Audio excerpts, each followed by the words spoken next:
Hi, I'm Kirsten McLaughlin, Public Affairs Manager at Cox Communications, and welcome to Community Connection. Today I have Lynn Dubinsky and Mary Connolly with the Braille Institute.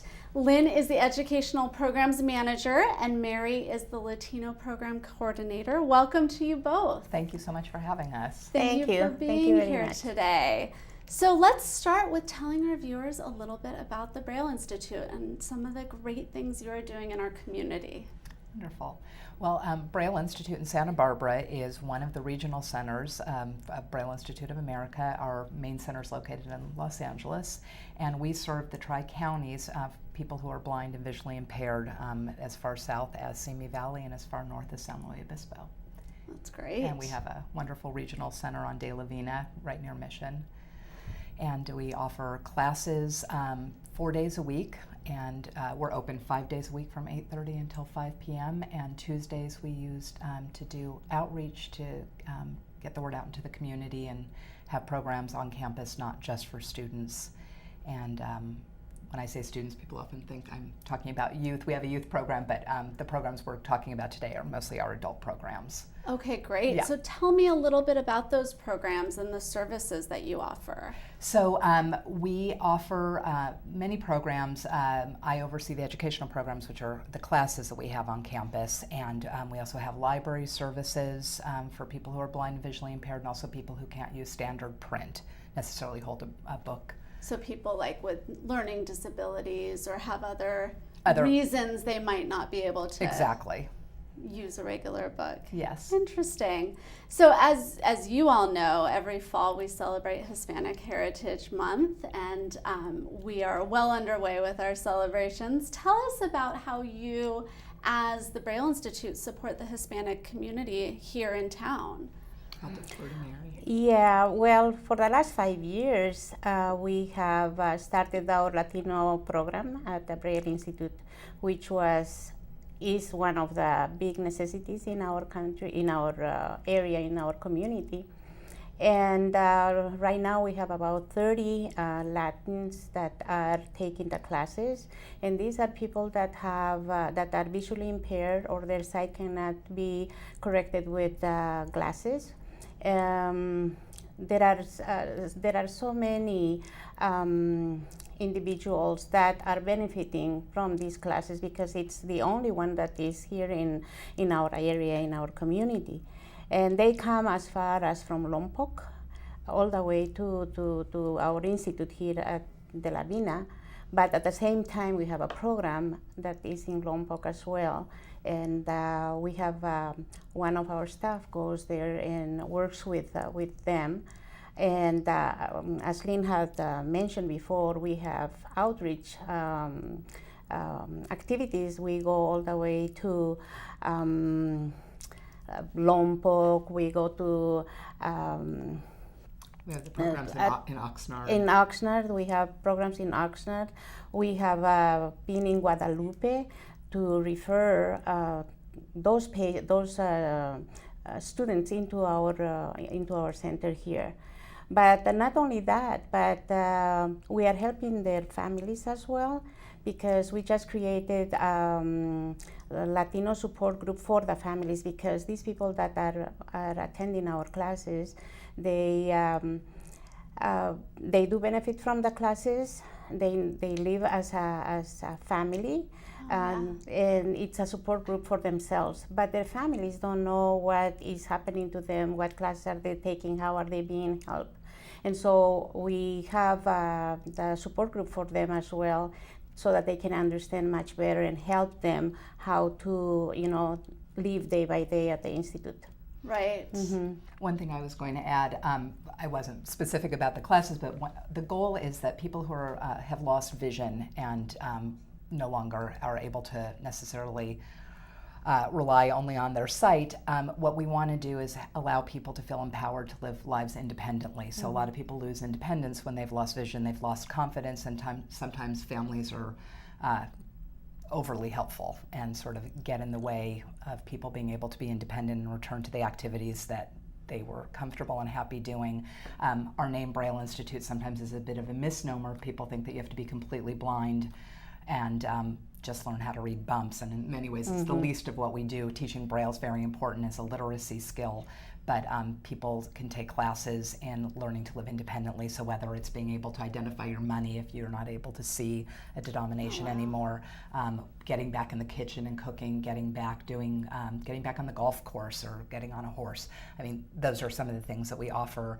We have a big strong emphasis on wellness, so the whole person, and we have a wonderful wellness center. We're building a beautiful new kitchen confidence program with programs in wellness, in Spanish, and also in English. So runs the gamut, but when we say classes, I realize it shouldn't be vague, that we have myriad classes in computer skills and adaptive technology and mainstream technology in Spanish and in English. Right. So I'm sure you guys have many to share, but can you give me some success stories, some specific examples? I just imagine that you see such amazing things with the people coming through your center. Absolutely.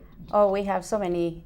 Within the Latin community, I would say, like when I mentioned that they come all the way from Lompoc, we had one student that he was very frightened at the beginning, because when you invite them to come and join us or just try the classes, they are very afraid, because especially for the Latins, to go into a white organization, it's very frightening for them. And so I remember when they come, especially this person, he was always so afraid and shaken, and he said he couldn't make it. And I would say, just go for 1 week. If you cannot handle it after that, then I'm not going to tell you that you have to attend. But right now, he's been there for now 3 years, 4 years. Is this Cornelio? Yeah, yes, Cornelio. I think so. And so he's so confident. He has taken computer lessons. He has taken basket weaving. He has taken ceramics. And when I said that they come to study there, it's not only that they come to learn, but then at the same time they are like a family. And so now he is the one that it's pulling other people or identifying other people that have problems with their eyesight. And it was so sad for us to see him go, because he was living in Santa Barbara before, and because he is so poor, he had to go and live in Lompoc. And so, but he himself managed to come all the way from Lompoc to attend the classes.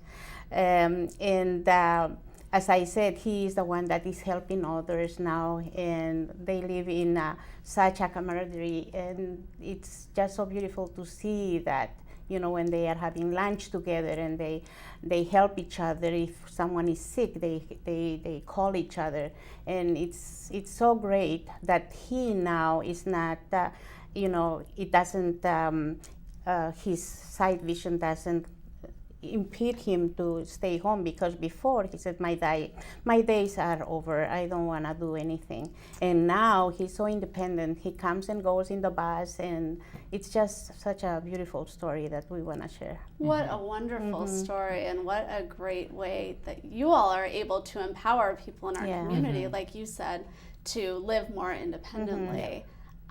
So what can you tell our viewers who may want to get involved? How can they get involved? One thing I was thinking when Mary mentioned, that there's financial challenges for this particular student, for many students, many people in the community, our classes and services are all free of charge. So, we also offer, while Cornelio is more independent now and he gets there himself, we also offer transportation to our students. So if somebody wants to, who is living, I should say in Santa Barbara, or I guess Santa Barbara from Carpinteria up to Goleta, we can offer transportation. Oh, great. And if they need to use public transportation, we can also teach them how to do that if they're outside of our area that we serve for the buses. And a student would enter the Low Vision Wellness Center, and they would meet with our registrar and get information and find out about our classes and services, and they would fill out a very simple registration form, and we would let them know what's available. We have open enrollment while we're on sort of a trimester. Somebody could enter classes pretty much at any time when they were ready to receive services. And they could just come in for a free tour, and we would show them. We have a really beautiful building, and again, very friendly, connecting with other students, and we would show them around and find out what they're interested in and what they want to return to. A lot of people feel like they bears repeating that they've given up things that they were passionate about or interested in, think, I can't do this anymore, but in fact, they can. Other than flying a plane and driving a car, although pretty soon they might be able to drive a car with the new technology, we try to connect them again back with being able to do that. And what about for our viewers who may be interested in volunteering or donating to the Institute? I'm so glad you asked. We have wonderful volunteer opportunities. We have a relatively small teaching staff, but we offer, I think, 80 classes a week, and we only have 5 teachers, so one could do the math and figure, most of our classes are taught by volunteers. So Barbara Hoffman is our volunteer services manager. They could call and ask for her if they would like to volunteer. And I mentioned teaching, but it can be anything from stuffing an envelope to, helping decorate at the holidays or teaching a class. We have wonderful retired professors who teach myriad classes. Right. So And lots of opportunities. And drivers as well. Yes, thank you, and drivers. And if there are Spanish speakers who would like to translate or teach, we're always looking for people. And I imagine folks can go to your website to learn more and Absolutely. to connect with you all. Yes. Excellent. BrailleInstitute.org. Yes. And there's a easy. Spanish language website as well. Yeah, or they can call us. They can call the office and they will directly be directed to me. Perfect. Yes.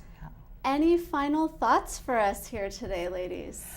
Again, just that for people to really understand, you don't need to be completely blind. Your vision needs to be at a point that it's not being improved by eyeglasses. And also that somebody doesn't need to sign up for classes. A lot of baby boomers don't want to commit to a 13-week semester. They might want to just come in and learn something one-on-one, and we're able to accommodate that, whether it's learning how to use the iPad or the mainstream technology, or if it's learning about, how do I get back in the kitchen, but I don't want to take a cooking class necessarily. Right. We can work one-on-one with people. So we have a lot of flexibility. Yeah. Yeah. And our mobility instructor goes to their houses as well to help them, put the marks in their kitchen, in their, the stove, so that they great. can, be better. Well, thank you so much for being here today and teaching us about your institute and everything the Braille Institute is doing to help improve independence here in our community. Yeah. Thank you for having us. Thank you very much. And thank you for being here with us today on Community Connection. Until next time.